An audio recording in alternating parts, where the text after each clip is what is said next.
Exorsio. Find, share, create.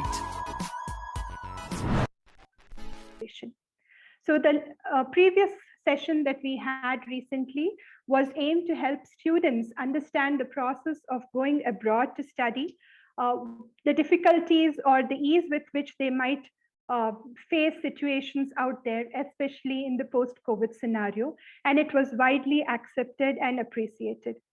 And with that confidence, we move ahead to our next virtual summit, which is aimed to help professionals and students.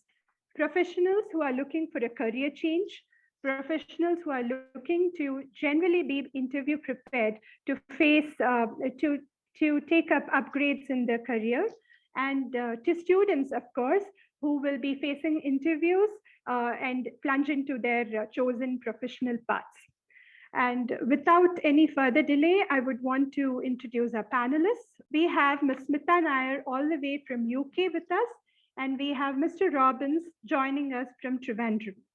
And at this point, I'd like to bring in a few questions from our attendees. The first question is from Kirtana, and she says, "Hi, ma'am, I've got an LOI in Accenture in December 21, and documents were approved on January 8th, but I haven't received the OL offer letter. Is there any chance to get at the end of the month?" So I guess the gist of it is, how long are you supposed to wait before you approach the organization? Yeah, there is no hard and fast rule. You can write to them. There's nothing like you have to wait for another 1 more month or anything. If you have completed all the rounds of interview, send follow-up emails. You don't have to feel shame about that at all. Even if you don't hear from the recruiter or from the hiring manager, reach out to them, ask for a follow-up. You type in Google, you'll get so many templates to write a follow-up email, right? In a very graceful way. So reach out to them, ask them, why is it stuck? Where is it stuck? What happened? How long I have to wait? Ask them, there's no harm in. I'm sure that they will give you an answer. Yeah, and I want to point out to those who've joined in a bit late, this has been a very engaging and interesting session. If you feel that you've missed out, don't worry. We'll have the link of the session put up soon on our website, on the YouTube channel that we run. And yeah, of course, we do have lots of templates that you can use for your resume and such letters. You might want to check up those as well. Now, the next question is, okay, this person writes, "There's a new trend of resume videos, short videos that sum up a person's work experience. Does it really work in today's scenario?" Yeah, there are so many companies actually. Now, what they're doing is that they will ask you to send a video actually.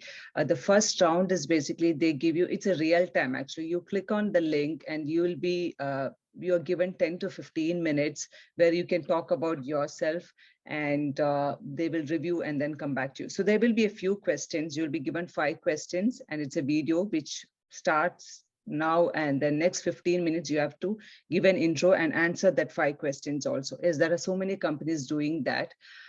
Yes, it's not easy. So if you are attending that, be prepared. Like I said, be prepared because your questions are given prior that, right? So just be prepared and then give it. That is one way of actually shortlisting these days. In the virtual now, everything is doing virtually. Yes, it is happening. Very few companies, but I've seen that. Yeah, and we have another interesting question from Johnson, Jijo Johnson. I think he has had a pretty bad experience. He says, "How do we handle an egotistical interviewer who could be a little stubborn, like being adamant that there is only one answer to one question?" Smita and Robbins, both of you all might want to have a take on this. I think one thing the candidate has to keep in mind always is you are not there for a contest or you are not there to prove anything. Okay, you are not there to prove that the question is wrong or your answer is right. You are just trying to share your perspective on that particular question. And the interviewer might be having a totally different perspective. It's all right. There is nothing wrong about it. Like you don't have to argue and you don't have to try to prove that your answer is the best answer or the only right answer, or the other way around also. If the interviewer is so stubborn, or like at least he might be trying to prove that he's stubborn just to get something different out of you. So I don't think you have to be very worried about that kind of thing, because interviewer is trying to see what is your actual perspective, whether you are a person who will crack under pressure or you will get stressed out easily. There could be like, they are trying to get under your skin, but it might have a purpose, or if it doesn't have a purpose, still you don't have to worry about that. You just share your perspective. This is what I think about this, or this is my way of thinking. And that is what I actually, an interviewer is trying to get from you. I think you don't have to really there is no need of getting worked up on that. I think that is the best thing, because you cannot make an interviewer really think in your line. So don't have to waste your time on that.